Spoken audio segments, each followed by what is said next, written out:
Enjoy the rest of your evening. Hey, take a seat.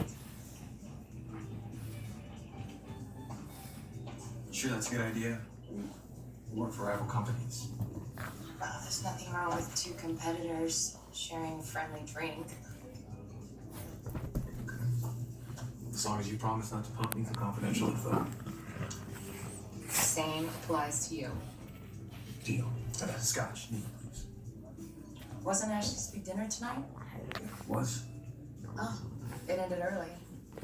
Well, I guess decided to leave early to give the family some privacy. There were a few issues they needed to work out. It actually got pretty ugly. Well, it sounds like I missed out on some primo Abbott family drama. You invite? Yes, Neil asked me to go with him. Oh, you two, No, we're just friends. and you considered going? Well, I know it might have been seen as unconventional to some people, but I